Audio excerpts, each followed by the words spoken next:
നിയമങ്ങൾ അധികാരമുള്ളവർക്ക് മുന്നിൽ മുട്ടുവളയ്ക്കുമെന്ന് 2018 നടൻ എം മുകേഷിനെതിരെ മീറ്റു ആരോപണം ഉന്നയിച്ച കാസ്റ്റിംഗ് ഡയറക്ടർ ടെസ് ജോസഫ്. ഹേമ കമ്മിറ്റി റിപ്പോർട്ടിൽ ചർച്ചകൾ നടക്കുന്ന സാഹചര്യത്തിലാണ് സമൂഹമാധ്യമത്തിലൂടെ പ്രതികരണം.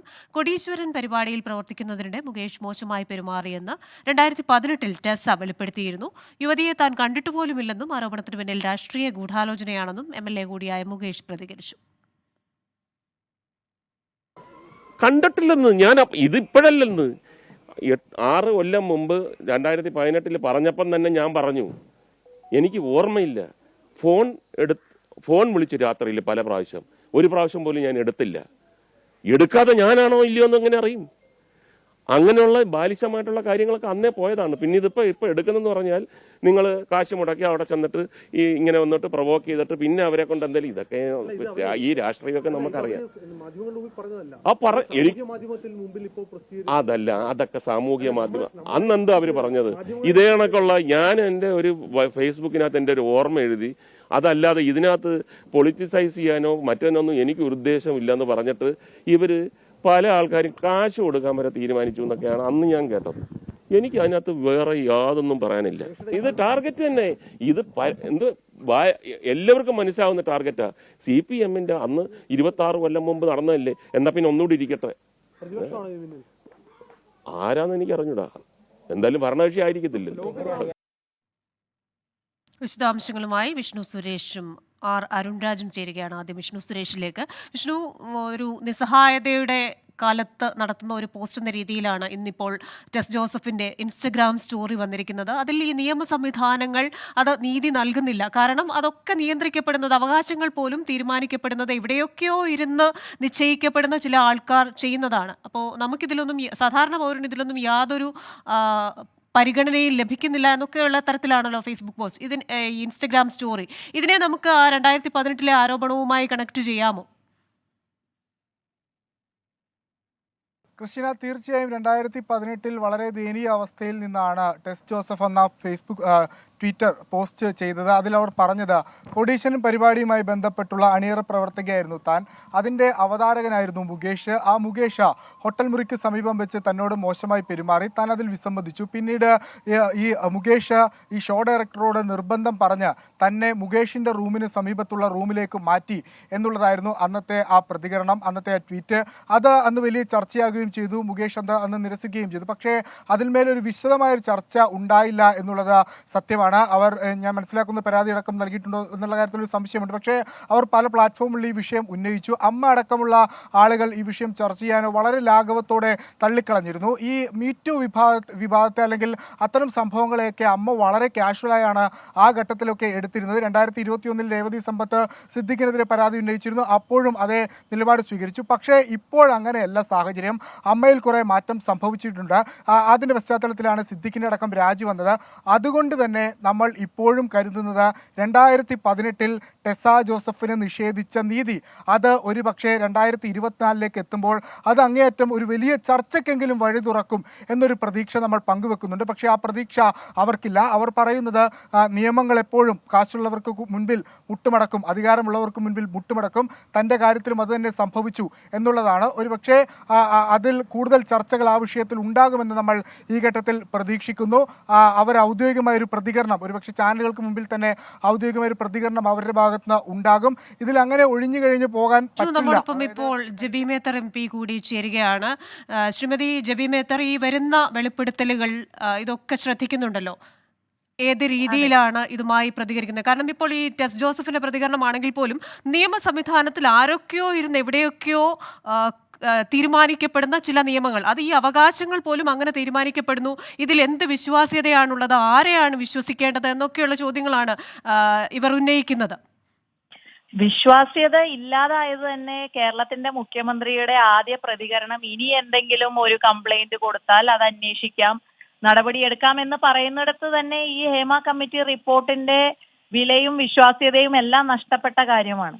അപ്പൊ അതുകൊണ്ട് തന്നെയാണ് മഹിളാ കോൺഗ്രസ് ആവശ്യപ്പെട്ടത് ഒരു DGP ഓഫീസ് മാർച്ച് നടത്തിയതും എറണാകുളത്ത് സത്യാഗ്രഹ സമരം നടത്തിയതും ഒക്കെ ഒരു ലേഡി IPS ഓഫീസർ ഇതിന്റെ സത്യാവസ്ഥ എന്താണ് ഈ ഹേമ കമ്മിറ്റി റിപ്പോർട്ടിൽ പറഞ്ഞിരിക്കുന്ന കാര്യങ്ങൾ, ആ ഫൈൻഡിങ്സ്, ആ എവിഡൻസ്, അതിന്റെയൊക്കെ അടിസ്ഥാനത്തിൽ ഇൻവെസ്റ്റിഗേറ്റ് ചെയ്യണം എന്ന് നിരന്തരമായി ഞങ്ങളൊക്കെ ആവശ്യപ്പെട്ടുകൊണ്ടിരിക്കുന്നത്. ഇതിന്റെ സത്യാവസ്ഥ പുറത്തു വരണം, ഇതിന്റെ കുറ്റക്കാരെ കണ്ടെത്തണം. ഇതിപ്പോ സ്ഥിതി എന്താണെന്ന് വെച്ചാൽ എല്ലാവരെയും, മൂവി ഇൻഡസ്ട്രി മുഴുവൻ ഒരു നിഴലിൽ നിൽക്കുകയാണ്. ഇപ്പോൾ ഏറ്റവും പുതിയതായി ശ്രീ മുകേഷിനെതിരെയുള്ള ആരോപണം വന്നിരിക്കുകയാണ്. അപ്പോൾ അന്വേഷണം നടക്കട്ടെ, എന്തിനാണ് ഭയക്കുന്നത്? ആരെയാണ് മുകേഷ് ഇപ്പോൾ പറയുന്നത് രാഷ്ട്രീയ ഗൂഢാലോചനയെന്ന്. ഞങ്ങൾ പറയുന്നു രാഷ്ട്രീയ ഗൂഢാലോചന നടത്തിയിരിക്കുന്നത് CPM ആണ്. CPM ഭരിക്കുന്ന സംസ്ഥാനത്ത് രാഷ്ട്രീയ ഗൂഢാലോചന നടത്തിയിട്ട് തന്നെയാണ് ഈ ഹേമ കമ്മിറ്റിയെ റിപ്പോർട്ട് ഇത്രയും കാലം പൂഴ്ത്തിവെച്ചതും ഇതിന്റെ ഉള്ളടക്കം ജനത്തിന് മുന്നിൽ വന്നത് തന്നെ ഹൈക്കോടതിയുടെയൊക്കെ ഒരു ഇടപെടലിന്റെ അടിസ്ഥാനത്തിലാണ്. അല്ലെങ്കിൽ ഇന്നും it would not have seen the light of the day. ഇപ്പൊ മുകേഷ് ആണെങ്കിലും രഞ്ജിത്ത് ആണെങ്കിലും ആർക്കെതിരെയാണെങ്കിലും ഈ ആരോപണങ്ങളെല്ലാം അന്വേഷിക്കപ്പെടണം. ഇപ്പോൾ ആരോപണങ്ങൾ പറയട്ടെ, അല്ലെങ്കിൽ കംപ്ലൈന്റ് പറയട്ടെ എന്നാണ് മുഖ്യമന്ത്രി പറഞ്ഞത്. അതിനോട് തന്നെ ഞങ്ങൾക്ക് ആർക്കും യോജിപ്പില്ല. എന്താ വെച്ചാൽ ഒരു ജസ്റ്റിസ് ഹേമ കമ്മിറ്റി, ഒരു സർക്കാർ തന്നെ രൂപീകരിച്ച കമ്മിറ്റിയുടെ മുന്നിലേക്ക് മൊഴികളൊക്കെ നൽകിയത്, അതിന്റെ അടിസ്ഥാനത്തിൽ കേസെടുക്കാനുള്ള എല്ലാ നിയമവ്യവസ്ഥിതിയും ഉള്ളപ്പോൾ തന്നെ അത് എടുത്തിട്ടില്ല. ഇപ്പോഴും സാംസ്കാരിക മന്ത്രി ഇവിടെ മന്ത്രിയായി തുടരുകയാണ്. അതായത് ഇതിനെല്ലാം ആരോപണ വിധേയനായ രഞ്ജിത്തിനെ സംരക്ഷിക്കാനുള്ള ഒരു ബാധ്യതയാണ് ഗവൺമെന്റിന്റെ എന്നുള്ള നിലപാടാണ് ശ്രീ സജി ചെറിയാൻ എടുത്തത്. ഇതെല്ലാം ചോദ്യപ്പെടേണ്ടതാണ്. ഒരു നിമിഷം പോലും സജി ചെറിയാന് ഇതിൽ രാജിവെക്കാതെ വേറെ നിവർത്തിയില്ല എന്നുള്ളതാണ് മഹിളാ കോൺഗ്രസിന്റെ അഭിപ്രായം. മുകേഷിനും ഈ രാഷ്ട്രീയ ഗൂഢാലോചന എന്ന് പറയുന്നതിനോടും ഇതില്ല. എന്താണെങ്കിലും ആര് കൊടുക്കുന്ന കംപ്ലൈന്റ് ആണെങ്കിലും ഇതെല്ലാം അന്വേഷിച്ച് ഇൻവെസ്റ്റിഗേഷൻ നടത്തണം. ഒരു സത്യാവസ്ഥ എന്താണെന്ന് തിരിച്ചറിയേണ്ടത് ഏറ്റവും അനിവാര്യമാണ്. അതുകൊണ്ട് തന്നെ മുകേഷ് ഈ രാഷ്ട്രീയ ഗൂഢാലോചന എന്ന് പറഞ്ഞ് ഇതിൽ നിന്ന് ഒഴിഞ്ഞു മാറാൻ ഉള്ള സാഹചര്യമല്ല. അത് നേരിടേണ്ടി തന്നെ വരും. ശരി, നന്ദി ശ്രീമതി ജബി മേത്തർ പ്രതികരിച്ചതിന്. വീണ്ടും നമ്മൾ വിഷ്ണു സുരേഷിലേക്ക് തന്നെ പോവുകയാണ്. വിഷ്ണു, തുടരാം. ക്രിസ്റ്റീന, ഗുരുതരമായ ആരോപണമാണ് അന്ന് മുകേഷിനെതിരെ ഉന്നയിച്ചത് ടെസി. പക്ഷേ അതുമായി ബന്ധപ്പെട്ട് തുടർ ഫോളോ അപ്പുകൾ ഉണ്ടായില്ല. എന്നാൽ നിലവിലെ പ്രത്യേക സാഹചര്യത്തിൽ ഹേമ കമ്മിറ്റി റിപ്പോർട്ട് അടക്കം പുറത്തു വന്ന സാഹചര്യത്തിൽ ഇത് വീണ്ടും ചർച്ചയാകുമെന്ന് നമ്മൾ പ്രതീക്ഷിക്കുന്നു. മുകേഷ് കേവലം ഒരു സിനിമാ നടൻ എന്നതിനപ്പുറത്ത് ഒരു ജനപ്രതിനിധിയാണ്, ഉന്നത സ്ഥാനത്ത് ഇരിക്കുന്ന ഒരാളാണ്. അതുകൊണ്ട് അങ്ങനെ ഇവർ ഉന്നയിക്കുന്ന ഈ ആരോപണങ്ങൾക്ക് അല്ലെങ്കിൽ കൃത്യമായൊരു മറുപടി അദ്ദേഹം നൽകേണ്ടിയിരിക്കുന്നു. അദ്ദേഹം ഇന്ന് പറഞ്ഞ മറുപടി എത്രത്തോളം തൃപ്തികരമാണ് എന്നുള്ളത് ആ ദൃശ്യങ്ങളിൽ നിന്ന് തന്നെ വ്യക്തമാണ്. എത്രത്തോളം അഴകുഴമ്പൻ നിലപാടിലാണ് മറുപടി എന്നുള്ളത്. ഹേമ കമ്മിറ്റി റിപ്പോർട്ട് പുറത്തു വന്ന ഘട്ടത്തിൽ ഒരുപക്ഷെ ഇത്ര ലാഘവത്തോടെ ആ റിപ്പോർട്ടിനെ സമീപിച്ച വളരെ കുറച്ചു പേരാണ്. അതിലൊരാളാണ് സിദ്ദിഖും മുകേഷും. വളരെ ജനറലായി ഇത് സിനിമയിൽ മാത്രമല്ലല്ലോ, എല്ലായിടത്തും ഇല്ലേ എന്ന് പറഞ്ഞ ആളുകളാണ് ഇവർ രണ്ടുപേരും.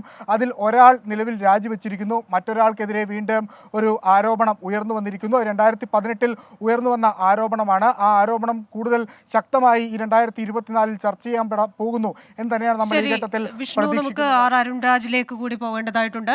അരുൺരാജ്, ഇപ്പോൾ മുകേഷ് പറയുന്നത് ഇത് തനിക്കെതിരായ രാഷ്ട്രീയ ആരോപണമാണ്, ഒരു രാഷ്ട്രീയ വൈരത്തിന്റെ ഭാഗമായി വന്ന ഒരു കാര്യമാണ്. അപ്പൊ രാഷ്ട്രീയ വൈരത്തിന്റെ ഭാഗമായി വന്നതാണെങ്കിൽ വേറെ നിരവധി രാഷ്ട്രീയക്കാരുണ്ടല്ലോ, അവർക്കെതിരെയും അത്തരം, അല്ലെങ്കിൽ രാഷ്ട്രീയക്കാരായ മറ്റുള്ളവരും ഉണ്ടല്ലോ, അവർക്കെതിരായ അത്തരം ആരോപണങ്ങൾ അന്ന് വന്നിരുന്നില്ല. അപ്പോൾ മുകേഷിന്റെ വിശദീകരണം എന്താണ് ഇപ്പോൾ വന്നിരിക്കുന്നത്?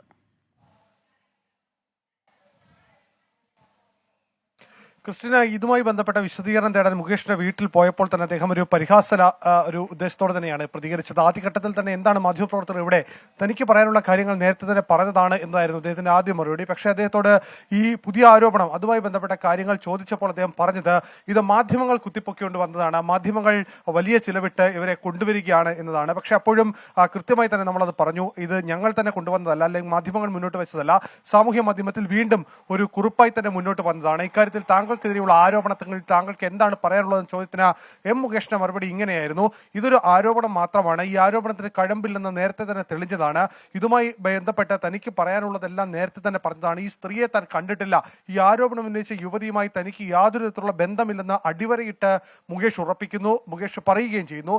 മറ്റൊന്ന്, ഇതിൽ രാഷ്ട്രീയ ലക്ഷ്യമുണ്ടെന്ന മറ്റൊരു വാദം കൂടിയാണ് മുകേഷ് മുന്നോട്ട് വെക്കുന്നത്.